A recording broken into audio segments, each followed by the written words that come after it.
नैनीताल जिले में बेजुबान जानवरों की जो दुर्दशा पिछले कुछ समय से लगातार बनी हुई है, शायद ही पहले कभी हुई हो। जब सड़क पर गाय और बैल छोड़ने वालों के खिलाफ नैनीताल जिला प्रशासन और नगर निगम के जिम्मेदार पंगु बन गए, तो घोड़ा खच्चर वालों की हिम्मत भी बढ़ गई। आज हल्द्वानी की सड़कों पर आपको गाय और बैल के साथ घोड़ों का झुंड भी मिल जाएगा।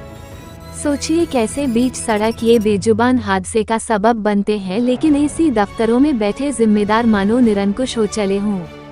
उन्हें बस 2-2.5 साल सरकारी कुर्सी पर बिताना है और दूसरे जिले में चले जाना है। शहर की समस्या जस की तस बनी रहे उनकी बला से सड़क पर भटकने को मजबूर बेजुबानों की चपेट में अब तक कई परिवारों की खुशियां भी तबाह हो चुकी हैं। किसी ने बेटा खोया तो किसी ने भाई, लेकिन नैनीताल जिले के जिम्मेदार पदों पर बैठे बेशर्म अधिकारियों को कोई फर्क नहीं पड़ा। अभी कुछ दिन पहले ही हल्दचौड़ क्षेत्र में एक 18 साल के युवक की जान बेजुबान से टकराकर चली गई। ये जो तस्वीरें आप देख रहे हैं, इन सभी की जान बीते कुछ समय में सड़क पर घूमते बेजुबानों से टकराकर हुई है। सोचिए क्या बीत रही होगी उन परिवारों पर जिन्होंने सिर्फ इस बात पर अपनों को खो दिया कि उनके अपने सड़क पर बेजुबान से टकरा गए। लेकिन आज दिन तक कभी भी जिला प्रशासन और नगर निगम के जिम्मेदार पदों में बैठे संवेदनहीन अधिकारियों की सेहत पर कोई फर्क नहीं पड़ा। सड़क पर भूखे प्यासे बेजुबानों से टकराकर कई परिवारों ने अपनों को हमेशा हमेशा के लिए खो दिया, लेकिन जो मजाल जिम्मेदारों का दिल पसीज जाए। सोचिए जब इंसानों की जान जाने में जिले के जिम्मेदार अधिकारियों का दिल नहीं पसीज रहा, तो बेजुबानों की मौत पर तो क्या ही पसीजेगा। जब किसी बेजुबान से टकराकर कोई इंसानी जान जाती है तो वो अखबारों और मीडिया की हेडिंग बनती है। खबर बनती है कि सड़क पर घूमते यमराज ने ले ली इंसान की जान। लेकिन जब कोई बेजुबान गौवंश भूख प्यास और गाड़ी की टक्कर से अपनी जान गंवाता है तो किसी को पता तक नहीं चलता। ऐसे में खबर बनना तो बहुत दूर की बात है।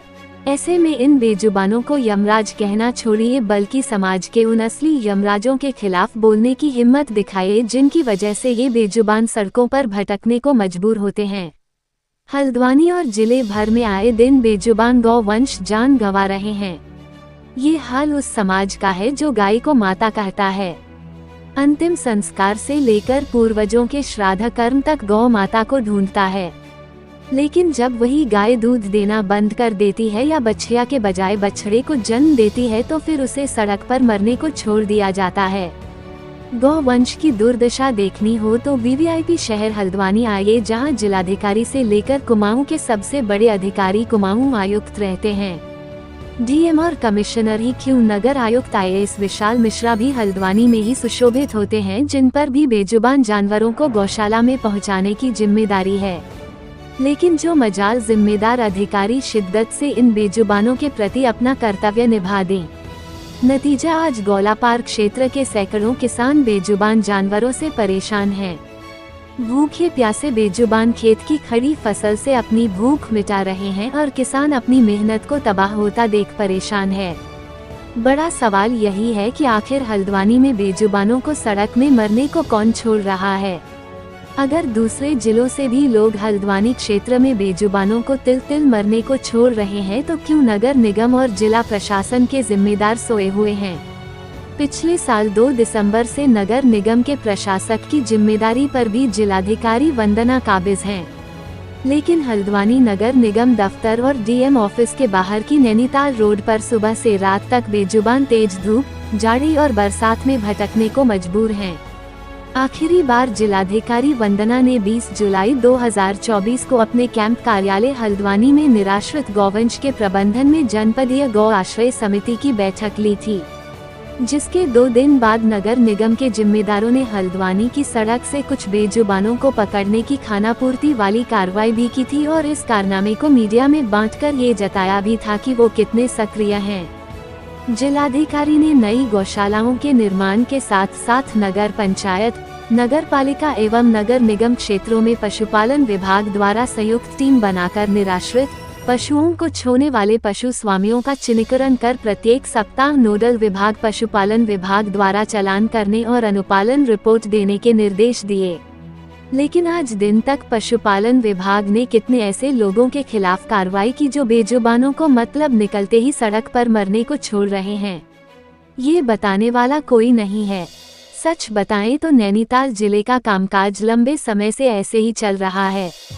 सिर्फ और सिर्फ मीडिया की सुर्खियां बटोरने के लिए अधिकारी बयान जारी कर रहे हैं, जबकि समस्या जस की तस बनी रहती है। डीएम की बैठक में मुख्य पशु चिकित्सा अधिकारी ने बताया था कि angel shelter home for rescue animals in yarn समिति द्वारा नगर निगम की राजपुरा और शीश महल अस्थायी गौशालाओं का संचालन प्रारंभ करा दिया गया था। जल भराव के कारण इन गौशालाओं से पशुओं को गंगापुर स्थित स्थायी गौशाला में शिफ्ट किया जा रहा है।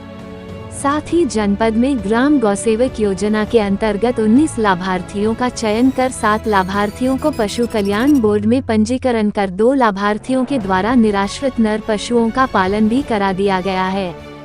तब जिलाधिकारी ने कहा था कि विकास खंड स्तर पर समितियों द्वारा गौशाला स्थापना के प्रस्ताव प्राप्त हो गए हैं। संबंधित उप जिलाधिकारी गौशालाओं हेतु भूमि हस्तांतरण की कार्यवाही हेतु प्रस्ताव एवं डीपीआर शीघ्र प्रस्तुत करना सुनिश्चित करें। बैठक में जिलाधिकारी ने बताया था कि रामगढ़ क्षेत्र में क्षेत्रीय भ्रमण के दौरान लोगों ने रामगढ़ में एक गौशाला की मांग की थी। बैठक में डीएम ने उप जिलाधिकारी कैची धाम को निर्देश दिए थे कि उद्यान विभाग की खाली जमीन पर एक गौशाला निर्माण हेतु पशुपालन, उद्यान एवं राजस्व विभाग की संयुक्त टीम बनाकर गौशाला निर्माण हेतु संयुक्त कार्ययोजना और डीपीआर बनाएं। आज तक उस डीपीआर का क्या हुआ कोई बताने को तैयार नहीं है। मुख्य पशु चिकित्साधिकारी ने डीएम वंदना को ये भी बताया था कि पशु कल्याण बोर्ड में पंजीकृत नैनीताल जिले की 3 गौशालाओं के संचालन और भरण पोषण के लिए 2,82,99,120 रुपए की धनराशि का आवंटन कर दिया है।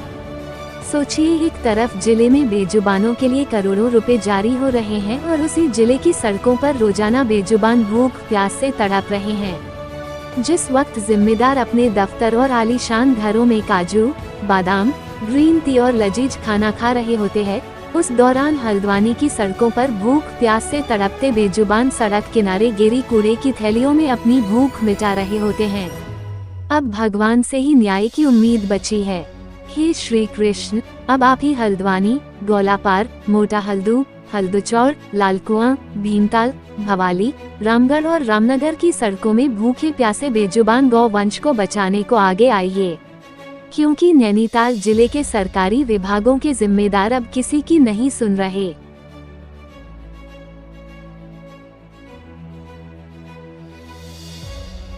Bureau report, press 15 news, Haldwani.